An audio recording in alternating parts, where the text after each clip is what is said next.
the way I see car sales going forward, I still think there's a role for dealers because I still think customers like to touch and feel the car. But the financial services piece, and you guys rubbished it earlier. It's not the sexy part of a car sale. And actually, with increasing regulation, it's much safer, I think, for dealers and for customers as well to actually transact the financial part online, and then we've got a complete digital audit trail. So I think that will be a change. I don't see the actual car sale changing that much. I still think there will be interaction. And Neil's nodding now, as I'm sure he'll agree with me. I still see that interaction on a face-to-face basis, but I see increasingly that the financial services piece will become completely digital. Is that your experience, Neil? Sorry, David. Yeah, I think what we're seeing at the moment is there is a high propensity of car buyers who are happy to enter into a hybrid model when purchasing. So you'll have buyers who will want to do part of the journey online and buyers that will want to do the majority of the journey online. But there'll still be 90% of buyers now probably still want some physical interaction around a test drive or to go and visit the dealership at the end of that process. Where that online finance auto decisioning kicks in is for, let's go back to my days at Imperial, it's about allowing that consumer who wants to do the majority of that journey online the opportunity to do that. And we were a great advocate at Imperial of allowing the customer to buy the car the way they want to. So the one area that was a difficult one to get across with that finance journey was with a panel of lenders. If that individual is not accepted by the original lender, that would go into a manual underwriting process with another lender, or we'd have to get our team involved the next day. That could be hours of discussion with the consumer, with a lender. You'd have to check they were happy to have another hard check put onto their credit record. And it was not a seamless journey by any means. And with the online end-to-end process now, which, whether you're a digital disruptor or not, as time moves forward, dealers are going to have to get on board with that because it'll become an ever-increasing part of a customer's journey.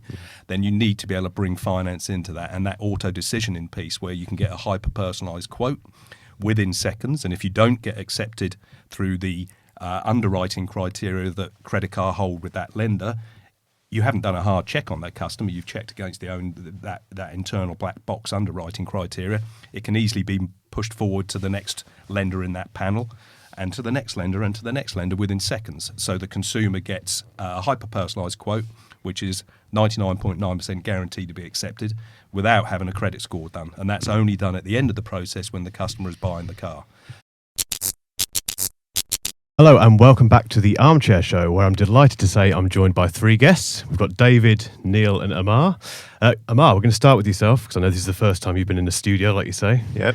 No. I brought my last car, my last used car, which I purchased on finance. And when I purchased that car, the journey was pretty much the same as all of the other cars I've purchased previously. Now, in terms of my journey, my experience, finding that car, test driving that car, etc., all of that was really exciting stuff. But when it came down to the financing part of that customer journey, I found a massive disconnect between my excitement levels of finding that car and actually going through the finance.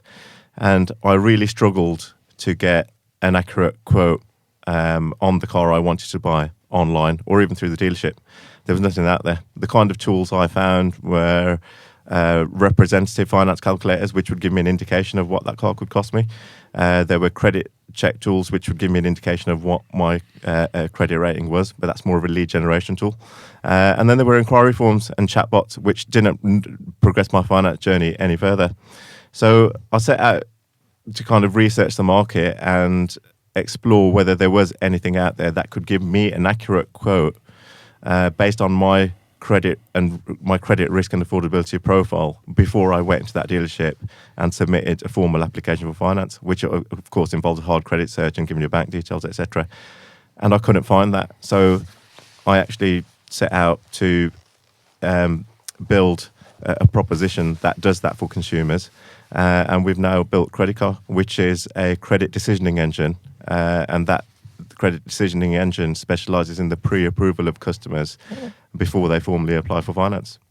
Because like you say, it is that part of the buying process. I've been through it this week. You get all excited about the car, and then it's the money bit. It's just...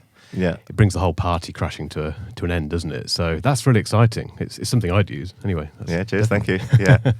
Armchair regulars will be very aware of the next face, which is Neil. Neil, you've been on the show plenty of times before, but for those who have been living under a rock for the last couple of years, can you just tell us a bit about yourself?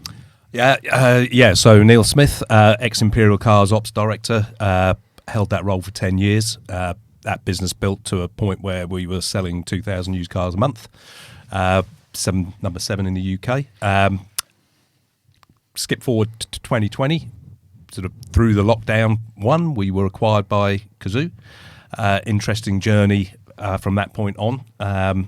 Was responsible for integrating Imperial into Cazoo and then moving that forward to a point where we converted all the centres from Imperial centres to Cazoo collection centres. Exited that business end of November 2020, and from that point set up a consultancy and now work with the guys at Credicar, advising them on sort of dealer proposition and explaining how dealers would fit this into their process. The proposition is exciting because from a dealer perspective, I understand the limitations of what was available at the time in terms of auto decisioning. In fact, there wasn't anything for us at Imperial, so we had to employ 3 staff who would deal with those finance inquiries. They would deal with those inquiries the next morning once that inquiry had come in overnight, potentially, losing the opportunity for that consumer online at 7:30 at night who's dual screening while your partner's watching Coronation Street, not able to get a decision or not able to get an idea of whether they're going to be accepted for that finance. So very exciting proposition. You got me excited. More excited about this now than about Coronation Street anyway, put it that way. David, over to you. Good afternoon. It is Good afternoon, yeah. Good afternoon. We've lost an hour, haven't we? Good afternoon. I feel like I'm the bad guy, actually, because I'm from the financial services industry, so Amar and Neil have just completely rubbished the financial services industry. I've made a living out of it for the past 40 years, I suppose, so I've had a number of pretty senior roles. My last job, I was Global Financial Services Director for Jaguar Land Rover. But since I retired from there 2.5 years ago, I've had a sort of an eclectic career, operated 3 new start businesses. I do a lot of consultancy, and I work also in the conferencing and webinar area as well, so doing quite a lot of things. I joined Amar over 12 months ago now, Amar. I think it's coming up to 2 years now. Yeah, so it feels like 2 years. And I joined. It's been great working with Amar, and Neil's joined more recently. But when Amar explained the proposition to me 2 years ago, and it has morphed since then, but I became really quite excited about it and agreed to join the team. And I'm currently the chairman of Credicar. So very nice to be here today. Yeah, no, thank you very much. I mean, so obviously, like you say, in those 2 years, things have changed considerably with everything, really. But with finance, is there anything specifically with finance that you think's changed, Amar? I mean, like you say, the whole thing about car financing has always been an issue, really, hasn't it? In terms of, like we say, it's not particularly exciting. It's not always that. It's sometimes impenetrable for people to kind of work out what they need. But is there anything specifically over the last couple of years that has changed in the industry as a whole that has kind of forced you down this path? Yeah, I think one of the more obvious things is the willingness of consumers to conduct a lot of that research and in some cases even buy that car online. And I think a lot more consumers are now more comfortable doing that. Now, because more consumers out there are more comfortable doing that, we need to build the tools to allow them to not just research the vehicle, but also research their finance options properly. And put the consumer in the driving seat, give them the information they need to make an informed decision. Now, at the moment, with the tools out there, they can play around with calculators, but it's the quote that calculator is generating is not the quote that they would potentially end up with once they go through that finance application. And in my situation, when I was kind of in that part of the customer journey, I wanted to understand what this car is going to cost me before I conducted that finance application. So I think the willingness of consumers to conduct a lot of this research and buy cars online, I think it's important that the finance part of that journey is also brought up to speed. I think separate to that, it's also lenders. So lenders are now willing to try out new things. They're willing to look at new models. They're using data in a lot more clever ways. They're using machine learning, artificial intelligence. There's different techniques out there to build different types of scorecards. And we believe we're at the forefront of that there. So we actually use machine learning and AI within our decision engine. And it's all there to help create efficiencies for lenders and allow lenders to use our technology as an enabler for growth. So they can take on more business and allow us to do that heavy lifting instead of employing more human resource to do that for them. Mm. Absolutely, yeah. And David, what have you seen change in the industry? Is there anything any things that have been tried, tested, and haven't worked that you've seen over the last 2 or 3 years that of note? The industry, the basic products in the industry haven't changed that much. But I'd agree with Amar. I mean, there's an increasing march of digitalisation. And that's definitely been accelerated during the COVID crisis. So there's a lot of talk about that, but that's pretty clear that people are now more willing to transact online. And then also you've got really changing direction from the OEMs as well. So OEMs are now working with subscription, they're working with agency. So these are all quite big issues for dealers, of course. But those are two pretty big changes now. I think the jury's out on some of these changes. They probably will work at the moment because there's a shortage of new cars being produced. I think once the factories are back at full production, you may see some changes in some of those models. But I think the other thing, as far as finance is concerned, is the increasing march of regulation. So we saw a big change in regulation with commission disclosure earlier this year. There are more changes on the way. And I think that because of those changes in regulation, it's becoming increasingly difficult for dealers to sell finance in the showroom on a face-to-face basis because it's always, if something goes wrong, it's always difficult to know who said what. And I suppose we'll be advertising Credicar now, but if you have a completely digital journey, what we do is we record all those digital conversations, and we know what time the conversation was made, on what device it was made, what the answer was, if there was any kind of hesitation or people going back and forward on the et cetera, et cetera. So I think I can see the way I see car sales going forward. I still think there's a role for dealers because I still think customers like to touch and feel the car, but the financial services piece, and you guys rubbished it earlier. It's not the sexy part of a car sale, and actually with increasing regulation, it's much safer, I think, for dealers and for customers as well to actually transact the financial part online, and then we've got a complete digital audit trail.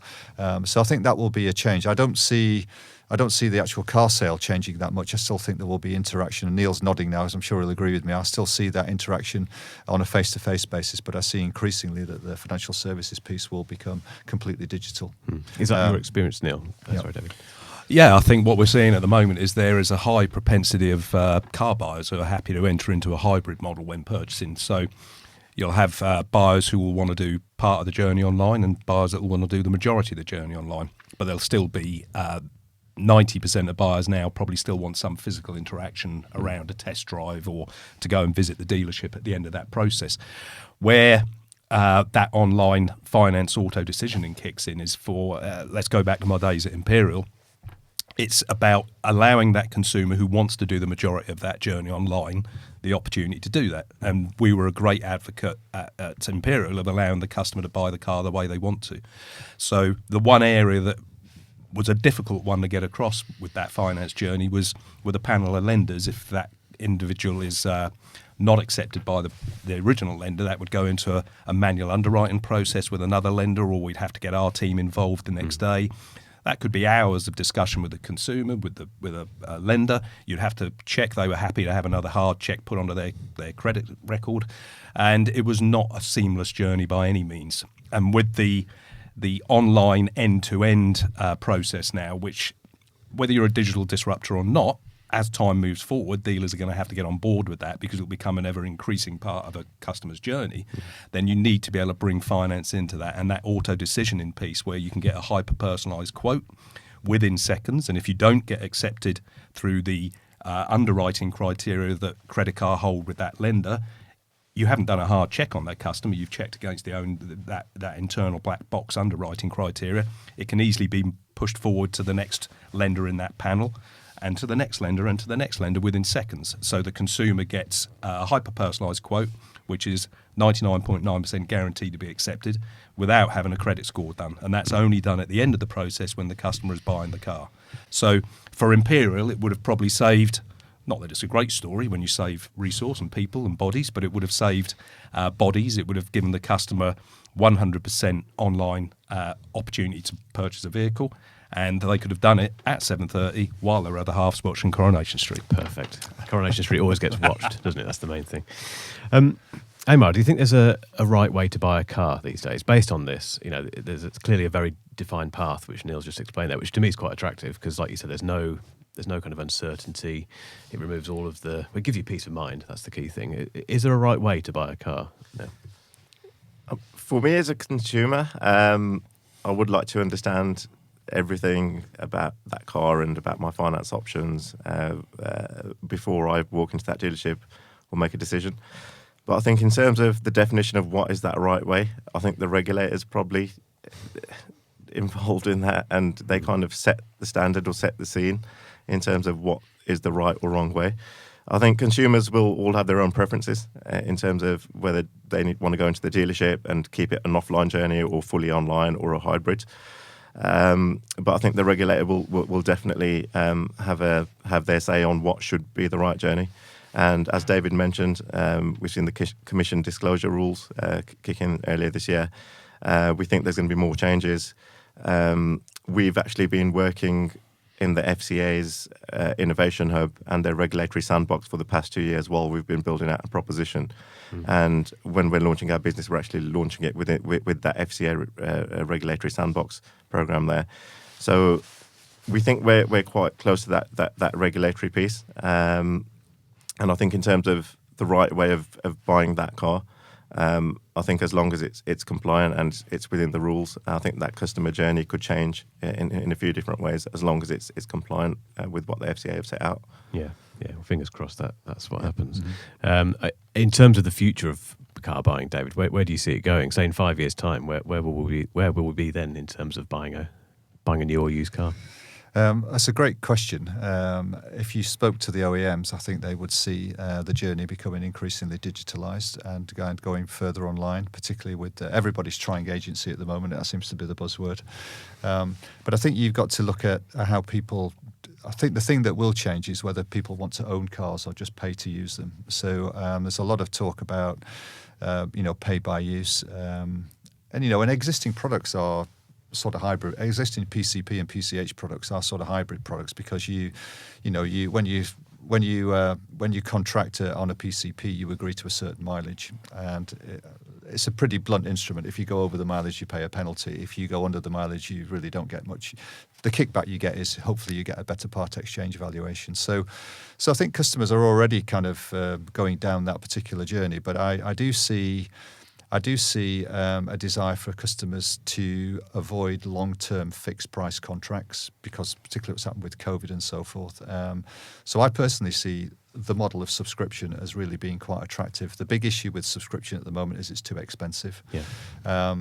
And the initial subscription products were too flexible. You could change it every month. You could have multiple cars and so on and so forth. So I do think that flexibility will be the key. Customers avoiding long-term fixed price contracts that have some flexibility but not too much flexibility, so it keeps the price at a reasonable level. So that's how I could see the future of car finance developing, more pay by use rather than pay to own. Yeah, I mean everything else is going subscription, isn't it? Obviously TV has been for a long time. Phones, you get on subscription plans. It's almost as though the car's the next obvious step for that, really, isn't it? Well, Neil, what do you think's got to happen for subscription to become beyond the cost, as David says? What's got to happen to make that a household thing? Well, I think that visibility and awareness of that service being available on used cars is key. And you'll have seen one of the online disruptors, one of the two big online disruptors, launch their subscription service probably 7-8 months ago now. So normalising that, as David said, take away a lot of the options to lease for 1, 2, 3. Change your car every 6 weeks, whatever, but make it more sensible. So a 6-month subscription on a lease contract. The proposition that Credicar offer will be able to support that as well. So just checking the credit worthiness, etc. That supports that. I think if we look at where do we get to in 5 years' time? Certainly more people will be far more confident to buy a car fully online, be that used or new. That agency model you speak about, David, that's going to drive that direct sales wise from OEM.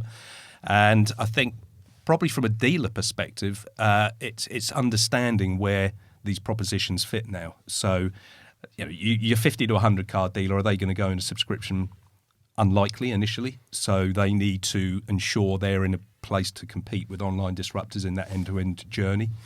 If we look at the way the most dominant aggregators coming into the finance space now in the UK and looking at bringing lenders onto a panel and becoming a super broker, if you look at some of the brokers now controlling some of the media companies, there are a lot of companies now, suppliers or traditional suppliers to dealers, that are taking bigger and bigger piece of the pie away from the dealer.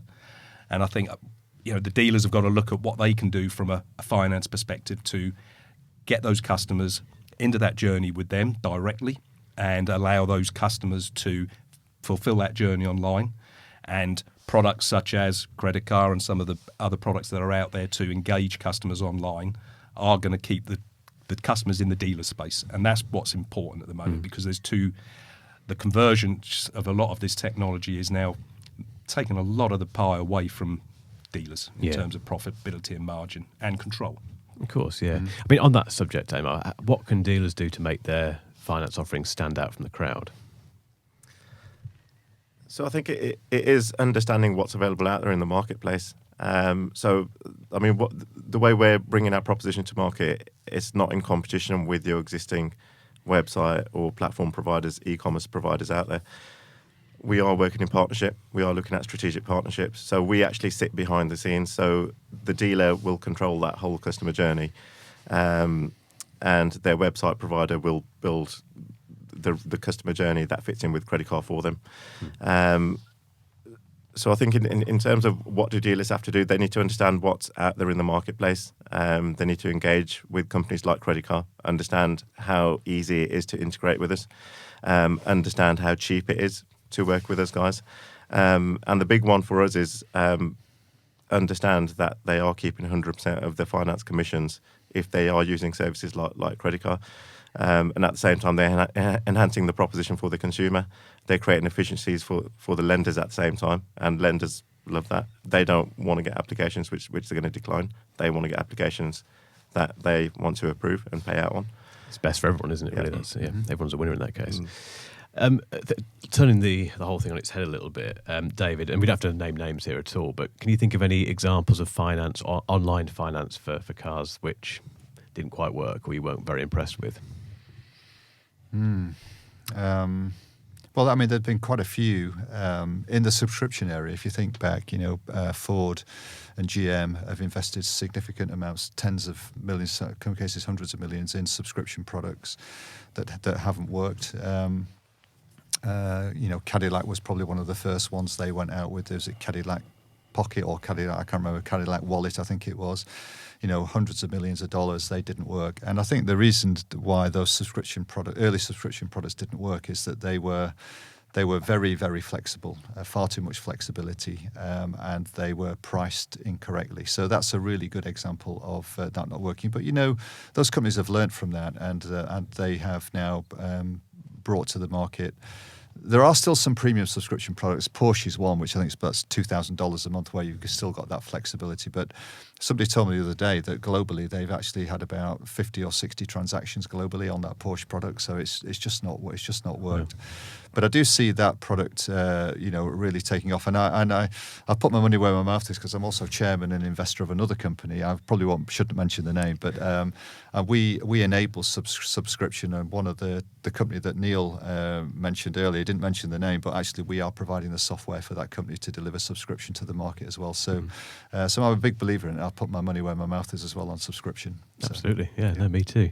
Neil, are any examples? It doesn't actually have to be from the car industry. I mean, anything that's kind of finance offer-wise that is not impressive, either like a personal experience or just something you've seen advertised? Well, I think let's bring it back to the industry, I suppose. I think where I see issues at the moment are not necessarily in offers or finance journeys, but when you have finance brokers acquiring media companies and then dictating to media companies what product they can and can have on dealers' websites. So for me, that really starts to take away control from a dealer to maximise its opportunity by saying, right, I want this product for this particular part of the journey, I want that product for that journey. When you have a broker saying, well, no, we're not going to integrate with that because we've got our own option. Now, that option may be better, may not be, but it's taken away the choice from the dealer. And I'm a firm believer in products such as online journeys, part exchange valuation products, Credicar for auto decisioning, being truly agnostic. So allowing certain products to plug into dealer websites dependent on what that dealer wants. At the moment, there's a lot of control, as I said, taken away from the dealer. So the dealer's not able to optimise what they are, their performance levels, because they're being dictated to by certain other parties. And that, to me, is concerning within the industry now, especially when you're a dealer that may be selling 100, 150 cars a month. You're being dictated to as to what product you can use to serve your customers. Yeah. It's not a great space to be in. Doesn't sound right, does it? No. It's not the right way around, really. And Amar, when you were coming up with the idea behind Credicar, was there anything that inspired you outside of the automotive industry that you thought, well, this is obviously something for buying a car as well? Yeah, so it's a good question. And I mean, if we look at other sectors, they're way ahead of where the automotive sector is. So in terms of that financing piece, there's quite a lot of things you can buy online with finance quite easily. But a lot of these purchases are a lot smaller than a car. You're probably looking at £500, £1,000, etc. But they've got the customer journey right. And I think it's in. So, I mean, when I was kind of exploring this piece here, part of my research was looking at other verticals and understanding what the journey was for the consumer in those verticals. So there was inspiration and ideas taken from other verticals, understanding how retailers are treating customers and how that customer journey works there. And I wanted to bring some of that over into the automotive sector and really accelerate the digitization of the financing piece within the dealer environment. Yeah, it's making it familiar to people, isn't it? If they're familiar about buying something in a certain way, if it's the same thing when you buy a car, it's all the better. I don't suppose it will work for everyone, will it? It's going to be a different thing for all different types of buyer persona. But just to finish, again, this doesn't have to be about finance, but I just wonder what you're looking forward to the most over the next 2 or 3 years. It's been a tough period, as we know. We don't have to go into that. But to keep things positive, David, what are you looking forward to the most in the industry? Well, in the industry generally, or with Credicar? As a whole, yeah. Well, I think we want to get back to some kind of normality. I've got a new car. I've had a new car in order for 5 months, and I've got no idea when it's going to come. What have you ordered, just out of interest? Range Rover. Okay. So somebody had to. Pardon? It's on camera. Yeah. So I think some kind of normality. So I think it'd be good to get back to normal production levels, and I think that's going to cause a lot of stresses and strains. So the current high prices for used cars, they could tumble relatively quickly. So I think the industry needs to keep a real eye on that. I mean, you wouldn't want to be holding lots of used car stock at a time when, and things can happen really quickly. I mean, I remember, I've been in this industry for a long time, so I remember the period 2009, 2010, and I remember I was at Toyota then, and we had to take a decision pretty well across the world to reduce our profits down to break even. It was a really successful year. It was looking a successful year. Two things happened. One, there was a massive increase in overdues, and also there was a massive reduction in the value of used cars. But we all overdid it. 6 months later, actually, most used car prices, not only had they come back, they'd actually exceeded what they were 6 months ago, particularly with smaller cars. Overdues continued to linger on. But, that should teach us, anybody can remember about 10 years, that things change really quickly in this industry. And so that's what I'm looking forward to. But I do think if I was a motor dealer, I'd be keeping a really close eye on that and not overstretching myself with stock, because when the worm turns, it will turn very quickly. Yeah. So Neil, you've probably got a better handle on that. Yeah, I think that is obviously a concern, and whether it's Q2, Q1, Q3 next year in terms of when supply is going to start coming into the market again from a used perspective, but also from that new production perspective. Dealers have got to be very aware of that. I suppose what I'm looking forward to is just seeing how what you would class as traditional dealers rise to the challenge now of the omni-channel hybrid model world that we're all living in, and as these buyers migrate from proactive showroom visitors at the bottom who like to still do a lot of that journey in store to those digital adopters that are the end-to-end online process people. As people migrate through that funnel, it's going to be really interesting to see how traditional dealers rise to that challenge. Yeah. And the more progressive dealers that I talk to now, they're well on their way. But there's a real cohort that are still working out how they're going to rise to that challenge. So it'll be really interesting to see how that pans out. Yeah, and as David says, things change so quickly, so you've got to be ready, haven't you? Yeah. And fingers crossed they are. Amar, obviously lots happening for you anyway, but what in particular, just with the industry as a whole, what are you looking forward to? So I think it is understanding what this customer journey looks like moving forward. There's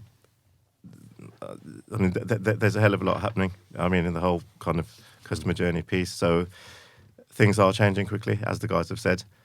So a year down the line, let's see if consumers are still interested in the online piece, in conducting a lot of their research, or the hybrid or the fully online journey. Yep. So I'll be paying close attention to that.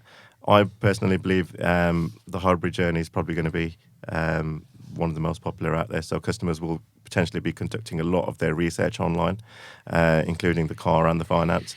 But I believe there will still be that requirement for the human touch there. So it'll be interesting to see if that hypothesis is still around in the next 2 years, and see how that develops. Yeah, we'll have to come back on the podcast then and just see if why not? all these predictions are true. That's what we'll do. Let's put it in the diary now. The other big Sorry. thing that's going to change in financial services is rate for risk. Yes. So it's not something we've talked about yet, but that's probably and you see quite a lot of companies that are dealing with that. I interviewed Richard Jones just 2 or 3 weeks ago, actually.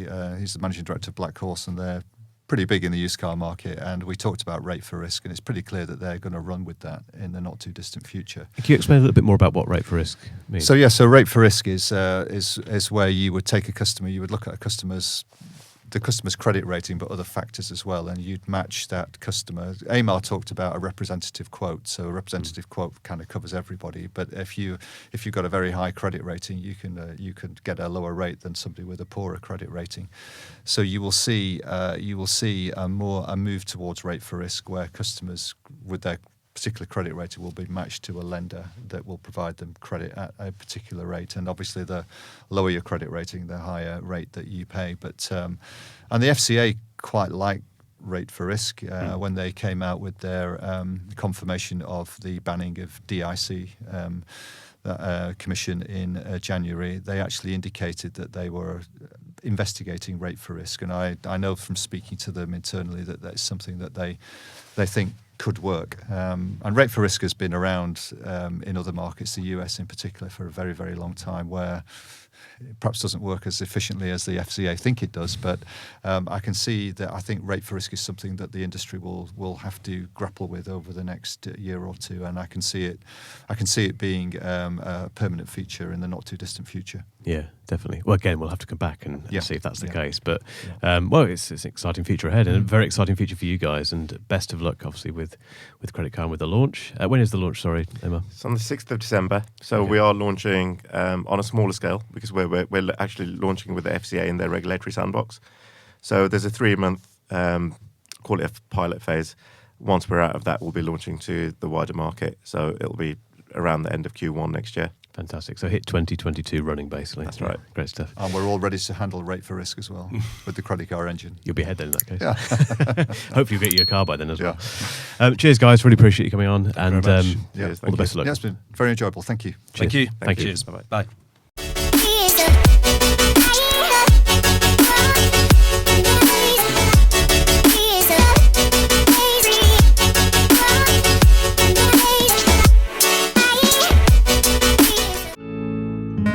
Armchair Marketing.